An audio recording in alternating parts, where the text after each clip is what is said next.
नमस्कार छात्रों, आज के इस वीडियो में हम समरूप त्रिभुजों पर आधारित प्रश्नों का अभ्यास करेंगे और उसके लिए हम इस वीडियो में एनसीईआरटी के कुछ महत्वपूर्ण उदाहरणों पर चर्चा करेंगे, जिसमें 5वां, 6वां और 7वां होगा इस वीडियो में। अब समरूप त्रिभुजों पर आधारित प्रश्नों को यदि आपको सॉल्व करना है तो ये चीजें आपको पता होनी चाहिए। यदि त्रिभुज एबीसी और त्रिभुज डीईएफ समरूप हैं तो क्या होगा, उनके संगत कोण क्या होंगे, बराबर होंगे, अपने यहाँ पे हो जाएंगे, और संगत भुजाओं का अनुपात बराबर होगा। पहली चीज, यदि समरूप हैं तो कोणों और भुजाओं में ए संबंध होगा। समरूपता चेक करने के लिए 4 नियम हैं, कसौटियां हैं। वो क्या है? पहली कसौटी है ए समरूपता कसौटी, या इसको बोलते हैं कोण कोण कोण समरूपता कसौटी। एक कसौटी ये कहती है कि यदि एक त्रिभुज के तीनों कोण दूसरे त्रिभुज के तीनों संगत कोणों के बराबर हो तो दोनों त्रिभुज समरूप होंगे। इसके बाद दूसरा है ए समरूपता कसौटी। ये कसौटी ये कहती है कि यदि एक त्रिभुज के दो कोण के कोई दो कोण दूसरे त्रिभुज के दो संगत कोणों के बराबर हो तो दोनों त्रिभुज कैसे हो जाएंगे, समरूप हो जाएंगे। यानी इतना भर दिखा दीजिए बस। ये कहती है कसौटी ट्रिपल एस, भुजा भुजा भुजा। ये कसौटी ये कहती है कि दो त्रिभुजों की संगत भुजाओं का अनुपात आपस में बराबर है तो निश्चित रूप से दोनों त्रिभुज कैसे होंगे, समरूप होंगे। एस समरूपता कसौटी कहती है कि एक त्रिभुज का एक कोण दूसरे त्रिभुज के एक कोण के बराबर हो और उन कोणों को बनाने वाली भुजाएं समानुपाती हो, अर्थात उनका अनुपात आपस में बराबर हो तो दोनों त्रिभुज कैसे हो जाएंगे, समरूप हो जाएंगे। तो ये चीज याद रखिएगा। ये अपने को ताजा करने के लिए, रिकॉल करने के लिए मैंने एक प्रकाश डाला है। अब आइए हम उदाहरण नंबर 5 लेते हैं। ये महत्वपूर्ण है, एमपी बोर्ड में ये पूछा गया है क्वेश्चन। आकृत 6.30 में कोण P ज्ञात कीजिए। जो दो आकृति दी गई है त्रिभुज के रूप में है और त्रिभुज की कुछ चीजें दी गई हैं, आपको दिख रहा है। आपको कोण P ज्ञात करना है। कोण P, कौन कोण किसके संगत होगा? यदि कोण दिए हुए हैं तब तो जो कोण जिसके बराबर होगा तो उसके संगत होगा। यदि कोण नहीं दिए गए हैं, भुजाएं दी गई हैं, तो कैसे चेक करेंगे कौन सी भुजा किसके संगत होगी? त्रिभुज में जो सबसे छोटी भुजा होती है इस त्रिभुज की सबसे छोटी भुजा के ही संगत होगी। जैसे यहां पर सबसे छोटी भुजा कौन सी है? 3.8। तो इसमें सबसे छोटी भुजा कौन सी है? 7.6। तो यानी ये भुजा इस भुजा की क्या होगी, संगत होगी। सबसे बड़ी भुजा इस त्रिभुज की सबसे बड़ी भुजा की संगत होगी। यदि भुजाओं की लंबाई दी गई है तो जैसे 6 सेंटीमीटर यहाँ सबसे लंबी भुजा है, तो यहां पर देखिए इस त्रिभुज की सबसे बड़ी भुजा क्या है? 12। तो ये इसके संगत होगी, तो जाहिर है ये वाली इसके संगत होगी। तो आइए सबसे पहले इसको हम सॉल्व करते हैं। तो यहां पर कोण P का मान आपसे पूछ रहा है, तो कोण P, यहां तो इस त्रिभुज में तो कुछ भी नहीं पता है, यानी कोणों के बारे में। कोण P का मान इस त्रिभुज के कोण के आधार पर ज्ञात करेंगे और इस कोण का कनेक्शन इस कोण से तब करेंगे जब सिद्ध करेंगे कि दोनों त्रिभुज कैसे हैं, समरूप हैं। तो आइए दोनों त्रिभुज को हम समरूप सिद्ध करते हैं। अब समरूपता के लिए 4 कसौटियों में से कौन सी कसौटी फिट होगी? देखिए ट्रिपल एस, भुजा भुजा भुजा, क्योंकि इसमें तीनों भुजाओं की लंबाई क्या है, दी गई है। तो अनुपात देखते हैं कि बराबर होता है कि नहीं। तो देखिए त्रिभुज एबीसी और त्रिभुज PQR में हमारे पास क्या है? चलिए AB का अनुपात हम किसके साथ बना लें? 3.8 वाली संगत भुजा किसकी होगी? इसके। तो क्या ले ले, इसका QR कह ले। तो AB है 3.8, QR है 7.6, काट दीजिए, 1/2 आएगा। 3.8 का डबल कितना होता है? 7.6, 1/2 आएगा। इसके बाद BC का अनुपात हम किसके साथ लेंगे? 6 वाला इसके संगत होगी ना, PQ ले ले। तो PQ तो कितना आएगा? 6/12 बराबर कितना आ जाएगा? 1/2, 6 एकम 6 दूना 1/2, ये भी आ रहा है। और AC का अनुपात किसके साथ ले लें? AC का अनुपात ले लें हम, रूट वाला रूट के संगत है इसके साथ, तो चाहे RP कहिए चाहे PR कहिए, कोई दिक्कत नहीं है। आइए PR कहते हैं। तो AC है 3√3 अपान कितना है यहाँ पर 6√3, रूट रूट कैंसिल हो गया, 3 एकम 3 दूना, ये भी आ गया 1/2। देख लीजिए संगत भुजाएं समानुपाती हैं, यानी संगत भुजाओं का अनुपात क्या है, बराबर आ रहा है। तीनों अनुपात ये बराबर है। तो यहां कहेंगे चूंकि AB/QR बराबर BC/PQ बराबर AC/PR बराबर, ये तीनों अनुपात बराबर है। अतः त्रिभुज एक त्रिभुज दूसरे त्रिभुज को क्या होगा, समरूप होगा। लेकिन समरूप जब लिखेंगे त्रिभुज को तो संगत शीर्ष को संगत शीर्ष के साथ आपको लिखना पड़ेगा। तो 7.6 के सामने ये है, ये वाली इसके संगत थी, तो इसके सामने का ये संगत शीर्ष होगा। तो पहले हम कहां से स्टार्ट करें, ए से। देखिए ए के सामने भुजा 6 वाली है, तो 6 किसके संगत है, 12 के संगत है। 12 के सामने क्या है, आर वाला शीर्ष है, तो लिखेंगे यहाँ त्रिभुज आर। इसके बाद बी के सामने भुजा 3√3 है, ये भुजा इसके संगत है, तो इसके सामने का शीर्ष क्या होगा, क्यू। तो आर क्यू, जाहिर है अगला वाला क्या बचेगा, पी। तो ये दोनों त्रिभुज क्या हो गए, समरूप हो गए। और जब समरूप हो जाते हैं तो संगत कोण क्या होते हैं, बराबर। यहां लिख दीजिए कारण, यहां कौन सा कहेंगे, ये कहेंगे यस यस यस कसौटी से, या पूरा लिख देना समरूपता, ये जरूर लिखें समरूपता कसौटी से। ये दोनों त्रिभुज कैसे हो गए, समरूप हो गए। अब आगे हम क्या करेंगे, तो जब समरूप हो गए तो संगत अवयव बराबर होंगे, तो हमको कोण की जरूरत है, तो कोण P। अतः कोण P बराबर किसके होगा, कोण P जो है 7.6 के सामने का कोण है, तो इसका कोण P किसके संगत होगा, जरा यहां से भी चेक कर सकते हैं। P है, यहाँ C है, तो C के स्थान पे यहाँ P है, क्रम में C के क्रम में यहाँ P है, तो ये हो जाएगा कोण C। ऐसे भी चेक कर सकते हैं ना। 7.6 3.8 वाली भुजा के संगत है, इसके सामने का कोण क्या है, C है, इसके सामने का कोण क्या है, P है, तो कोण P बराबर कोण C। लेकिन यहाँ तो कोण C ही नहीं मालूम है, तो कोण P कैसे मालूम होगा, इसका मतलब है सबसे पहले हमें निकालना पड़ेगा कोण C। त्रिभुज के तीनों अंतःकोणों का योग कितना होता है, 180। हाँ, ये कैसे कह दिया कोण P बराबर कोण C, तो यहाँ कहेंगे, तर्क देंगे समरूप त्रिभुजों के कैसे कोण हैं, संगत कोण है। समरूप त्रिभुजों के संगत कोण है, इसलिए ये इसके क्या है, बराबर है। कोण P तो किसी के भी बराबर हो सकता था ना, लेकिन नहीं, क्योंकि कोण P कोण C के संगत है, इसलिए बराबर होगा। तो यहां पर समरूप त्रिभुजों के संगत कोण है। अब आइए निकालते हैं। अब कोण A प्लस कोण B प्लस कोण C बराबर कितना, 180 अंश। क्यों, यहां कह दीजिए त्रिभुज के तीनों अंतः कोणों का योग 180 अंश होता है। ये तर्क दे दीजिए, त्रिभुज के तीनों अंतः कोणों का योग कितना होता है, 180 अंश।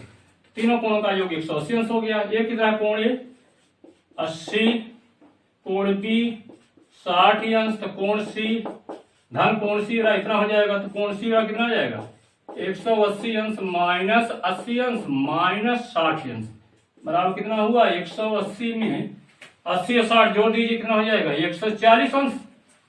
देख लीजिए गलत तो नहीं हुआ, 80 60 140। तो यहां पर कोण C कितना आ गया, तो कोण C बराबर हो गया कितना, घटा दीजिए 40 अंश। तो कोण C तो मिल गया आपको, निकाला क्या था, कोण P। यहां कह दीजिए अतः कोण P बराबर कोण C बराबर कितना, 40 अंश। इस प्रकार से प्रश्न क्रमांक उदाहरण नंबर 5 आपका हल होता है। प्रश्न क्रमांक उदाहरण नंबर 6 लेता हूं। उदाहरण 6 क्या कहता है, आइए देखते हैं। आकृति 6.31 में यह आकृति है आपके सामने। OA डॉट OB बराबर OC डॉट OD। तो दिखाइए कि कोण A कोण C के बराबर है, अब कोण B कोण D के बराबर है। कोण B कोण D के बराबर और कोण A कोण C के बराबर, ये अपन को दिखाना है। अब इस त्रिभुज के कोण उस त्रिभुज के कोण के बराबर दिखाने के लिए कह रहा है, यानी दो त्रिभुजों में कोण बराबर दो स्थितियों में होता है। या तो दोनों त्रिभुज कैसे हो, सर्वांगसम हो तो संगत कोण बराबर होते हैं, या दोनों त्रिभुज कैसे हो, समरूप हो। तो यहाँ सर्वांग समता की बात वैसे भी नहीं, देखिए छोटा त्रिभुज है, ये बड़ा त्रिभुज है, सर्वांग सम तो होंगे नहीं। हाँ, यहाँ अत्यंत में वैसे भी समरूप त्रिभुज पर आधारित हम लोग ज्यादा अभ्यास कर रहे हैं और हमारे सिलेबस में भी है समरूप त्रिभुज। तो यहाँ पर जब हम दिखा दें कि दोनों त्रिभुज समरूप हैं तो संगत कोण अपने आप क्या हो जाएंगे, बराबर। हमारा टारगेट क्या है, हमारा लक्ष्य है कि दोनों त्रिभुज को क्या दिखा दे, समरूप दिखा दे। अब जो हमारे पास साधन उपलब्ध है, जो दिया गया है, उसके आधार पर ही हम यहां पर चेक करेंगे, सिद्ध करेंगे कि दोनों त्रिभुज कैसे हैं, समरूप है। पहले आइए चेक करते हैं। तो यहां सॉल्व करेंगे तो पहले जो दिया है आप उसको लिख लीजिए। दिया क्या है, OA डॉट OB बराबर OC डॉट OD। अब समरूप त्रिभुज में क्या होता है, संगत भुजाओं का अनुपात होता है, संगत भुजाओं का बटा होता है। यहाँ बटा तो दिख नहीं रहा है, तो यहाँ बटा बनाना पड़ेगा, अनुपात बनाना पड़ेगा। कौन किसके, यानी एक भुजा ऊपर इस त्रिभुज की रहेगी तो नीचे इस त्रिभुज की संगत भुजा रहेगी। अब कौन किसके संगत है, देखिए कोण A या कोण D ले लीजिए, कोण D के सामने भुजा OA है। अब कोण D बराबर दिखाने के लिए कर रहा है कोण B, तो कोण B के सामने की भुजा क्या है, A है। तो ये भुजा OA OC के संगत होगी। तो हमको OE के नीचे किसको लाना है, OC को। तो यहाँ जाएगा, इसको हम लिख सकते हैं OA के नीचे OD को नहीं लाना है, क्योंकि OA और OD एक ही त्रिभुज की भुजाएं हैं। हमको एक भुजा इस त्रिभुज की रखना है और उसके नीचे दूसरे त्रिभुज की। किसको ला ले, OC को ला ले। तो ये हो जाएगा तिरछा गुणक, OC बड़ा हो जाएगा। तो फिर हम क्या करें, OB को उधर ले जाए। ये देखिए OA बटे OC बराबर OD बटे OB। तो ये हो गया संगत भुजाओं का अनुपात, आपस में क्या है, बराबर है। साथ ही और क्या हमारे पास है, साथ ही कोण AOD, कोण AOD यानी ये कोण इस कोण के बराबर होगा। कोण AOD बराबर होगा कोण क्या, BOC। क्यों बराबर होगा, किस आधार पर, ये शीर्षाभिमुख कोण है। यह दो रेखाएं एक दूसरे को काटती हैं, ये कोण इस कोण के क्या होता है, बराबर होता है। इसी प्रकार से ये कोण भी इस कोण के क्या होते हैं, बराबर। शार्ट में इनको हम सरलता के लिए सम्मुख कोण कहते हैं। वैसे जो हम शब्द प्रयोग करते हैं शीर्षाभिमुख कोण है, यानी एक ही शीर्ष पर है, एक इधर है एक इधर है, अंग्रेजी इसको कहते हैं अपोजिट एंगल। तो आ जाएगा, कारण बता दीजिए, शीर्षाभिमुख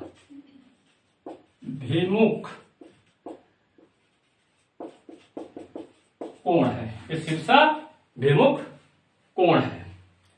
तो ये तर्क हो गया। अब देखिए ये कोण इस कोण को के बराबर है, और इस कोण को बनाने वाली भुजाएं कैसी हैं, समान अनुपात में है। जरा ये देख लीजिए, इस कोण को बनाने वाली एक भुजा OA है, दूसरी OD है। इधर इस कोण को बनाने वाली भुजा एक OC है, दूसरी क्या है, OB है।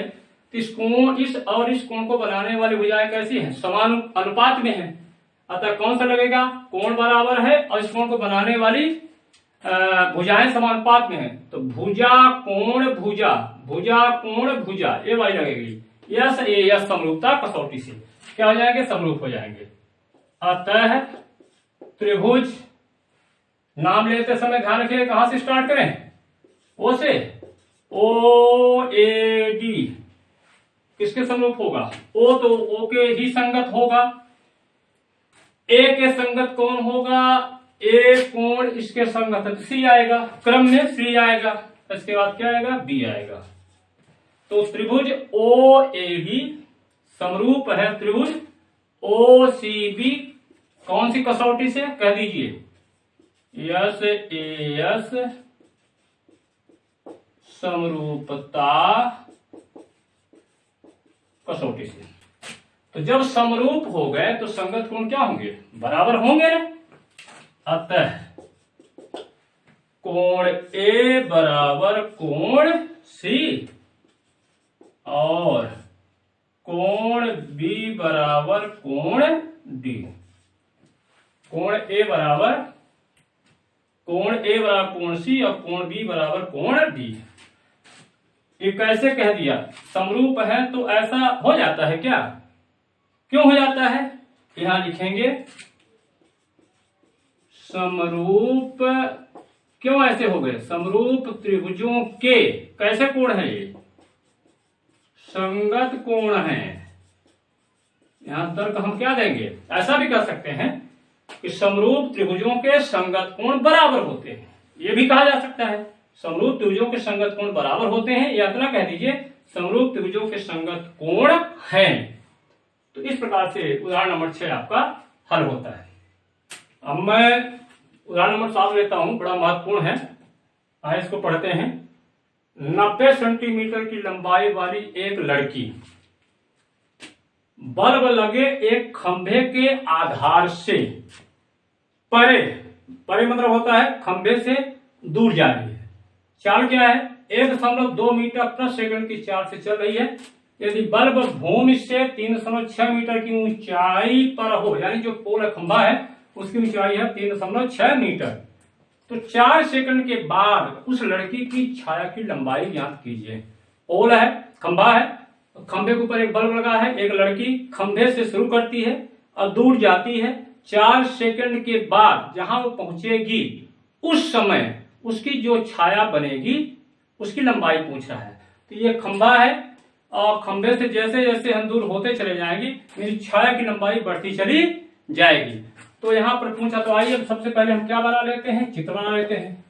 चित्र में एक खंभा आप दिखाएंगे, तो आइए एक खंभा बना लेते हैं। एक खंभा हो गया और ये जमीन हो गई, ठीक है। यहाँ एक लड़की यहां से चलना शुरू करती है, कल्पना करिए यहां पहुंचती है, सीधी है, ध्यान रखिएगा, ऊर्ध्वाधर। लड़की यहां पहुंची, खंभे का नाम दे दे ए बी, और बल्ब यहां लगा हुआ है ना, तो अरे लड़की है तो उसकी छाया की लंबाई इधर बनेगी।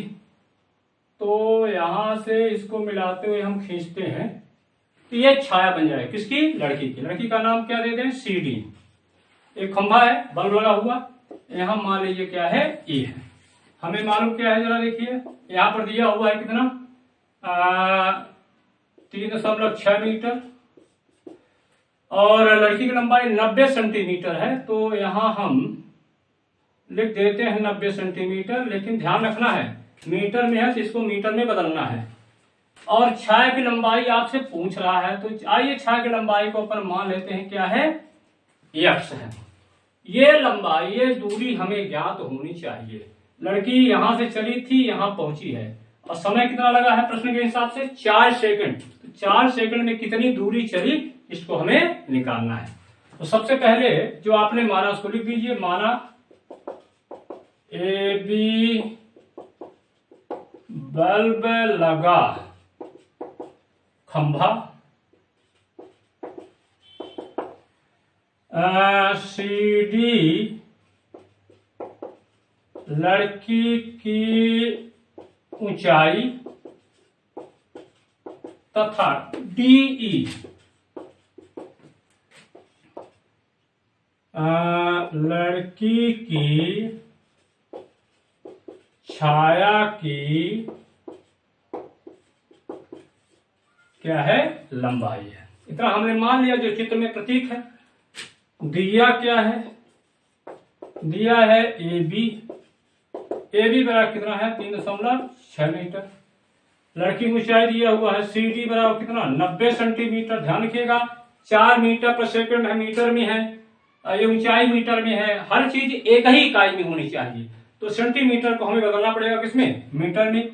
तो 90 में 100 का भाग दे दें, दिया जाएगा 0.90 मीटर हो गया। अब मीटर हो गया, ठीक है। समय भी दिया हुआ है, समय बराबर दिया है 4 सेकंड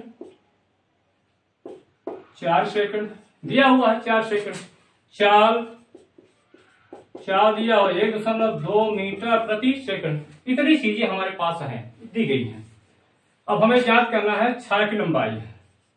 हमें ज्ञात करना है छाया की लंबाई x। क्या ज्ञात करना है, हमें ज्ञात करना है छाया की लंबाई x।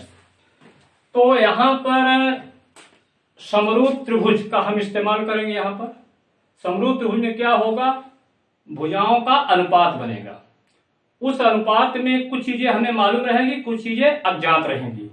तो अज्ञात को हम ज्ञात कर लेंगे। सबसे पहले हमें क्या दिखाना पड़ेगा कि त्रिभुज ए बी ई और त्रिभुज सी डी कैसे हैं, समरूप है। पहले ये दिखा दें कि दोनों त्रिभुज समरूप हैं, बड़ा वाला और छोटा वाला, तभी हम संगत भुजाओं का अनुपात ले सकते हैं। तो आइए अब पहले आप दूरी निकाल लीजिए। यहां से 4 सेकंड में लड़की यहां से यहां तक जाती है तो कितनी दूरी तय करेगी। अब 4 सेकंड में लड़की द्वारा तय दूरी क्या, बीडी। दूरी बराबर क्या होता है, दूरी बराबर होता है चाल गुणे समय। आपको याद होगा ना, चाल बराबर होता है क्या, दूरी बटे समय। तो दूरी बराबर हो जाएगा चाल गुणे समय। तो 4 दिया 1.2 गुणे समय दिया है 4, तो ये हो गया 12 × 4 = 48, 4.8 मीटर। तो ये दूरी हमें मिल गई, 4.8 मीटर हो गई। अब हम दिखाते हैं दोनों त्रिभुज कैसे हैं, समरूप हैं। समरूप के लिए देखते हैं हमारे पास साधन क्या क्या है। अब त्रिभुज ए बी ई बड़ा वाला त्रिभुज और त्रिभुज सी डी ई में देखते हैं क्या बराबर है। ये कोण 90-90 के हैं। कोण बी, तो चलिए ऐसा कह दीजिए ए बी ई बराबर कोण सी डी ई। इसलिए हमने सी और ई का इस्तेमाल किया क्योंकि यहां डी पर 2 कोण बने, इधर वाला भी बन रहा है, इधर वाला बन रहा है। ये बराबर कितने के हैं, 90 अंश के हैं। ये भी 90 अंश के, ये भी 90 अंश क्यों है, क्योंकि खंभा और लड़की दोनों क्या है, सीधे हैं, यानी ऊर्ध्वाधर है। यहां लिखना चाहे लिख दें, चूंकि लड़की और खंभा दोनों क्या है, ऊर्ध्वाधर हैं, दोनों ऊर्ध्वाधर हैं, इसलिए 90 अंश का। कोण ई बराबर, कोण ई सिंगल लेटर्स काम हो जाएगा क्योंकि एक एक कोण बन रहा है यहां पर। क्यों, उभयनिष्ठ कोण है, उभयनिष्ठ कोण है। उभयनिष्ठ माने दोनों में सम्मिलित है, ये दोनों का है, क्या कहेंगे, उभयनिष्ठ कोण है। जरा देखिए दोनों त्रिभुजों में 2 कोण बराबर हो गए, ये समरूपता हमारी लगेगी। ए समरूपता कसौटी से दोनों त्रिभुज क्या हो गए, समरूप हो गए। तो यहां पर हम लिखेंगे अतः त्रिभुज ए बी ई समरूप है त्रिभुज। क्रम का ध्यान रखना, यहां पर ए के संगत सी होगा, बी के संगत डी है और ई के संगत होगा। तो क्या आ जाएगा, त्रिभुज सी डी ई। ये दोनों समरूप हो गए। समरूप किससे कहेंगे, यहां कारण बता दीजिए। यहां मैं लिख रहा हूं ए समरूपता कसौटी से। तो आप बताएंगे ए कोण समरूपता कसौटी से, ये त्रिभुज समरूप हो गए। जब समरूप हो गए तो संगत अवयव बराबर, संगत कोण बराबर होंगे। तो संगत कोण बराबर होंगे तो यहां पर हमको संगत कोण से तो मतलब नहीं है, संगत भुजाएं क्या होंगी, आनुपातिक होंगी। तो यहाँ 3 अनुपात बनते हैं, हमको 3 अनुपात की जरूरत नहीं है, हमें 2 अनुपात की जरूरत पड़ेगी। अनुपात का 2 जोड़ा। किसका अनुपात ले लें जरा देखिए, ए बी का अनुपात ले लें किसके साथ, सी डी के साथ, और डी ई का अनुपात ले लें किसके साथ, डी के साथ। यहाँ जो कण दिख रहा है आपको, इसकी हमें जरूरत नहीं है। तो अनुपातों का 2 जोड़ा हम ले लेते हैं। अतः ए बी बटे सी डी बराबर होगा बीई बटे डी। क्यों बराबर होंगे ये अनुपात, आपस में क्यों बराबर होंगे, समरूप, कारण है समरूप त्रिभुजों की क्या है, संगत भुजाएं हैं। समरूप त्रिभुजों की संगत भुजाएं हैं। क्या होती है समरूप त्रिभुज में, संगत भुजाएं आनुपातिक होती हैं या समानुपातिक होती हैं, या संगत भुजाओं का अनुपात बराबर होता है। तो ए बी कितना है जरा देखिए, 3.6, सी डी कितना है 0.90, बीई, बी का मतलब हो गया बी डी धन डी, बी डी देखिए बी यहां से यहां तक, बी डी धन डी, और डी कितना है एक्स। तो यहां पर 3.6 बटे 0.90 बराबर, यहाँ बी डी का मतलब 4.8 और धन डी का मतलब एक्स। अब इसको हल करना है तो 100 का गुणा कर दीजिए यहां दशमलव को हटाने के लिए, तो जाएगा 360 बटे, दशमलव के बाद 2 अंक है नीचे इसलिए 100 का गुणा करना पड़ रहा है। यहाँ जाएगा 408 धन एक्स बटे एक्स, ये 0 कट गया, 9 एक कम, कितना आ गया 9 चौक 36। तो यहां पर हो गया 4 बराबर 408 धन एक्स बटे एक्स। यहां पर तिरछा गुणा कर दीजिए तो 4 एक्स बराबर 408 धन एक्स, इधर लाए एक्स को तो 4 एक्स ऋण एक्स बराबर 4.8 इंप्लाइज 3 एक्स बराबर 4.8, तो एक्स और आ जाएगा 4.8 बटे 3, काट दीजिए 3 से, 3 एक कम 3 और 3 छाक 18। इस प्रकार से यहां पर आपको मिल गया है इंप्लाइज एक्स बराबर मिल गया है 1.6 मीटर, कह दीजिए। अतः छाया की लंबाई कितनी है 1.6 मीटर है। इस प्रकार से उदाहरण नंबर 7 आपका हल होता है।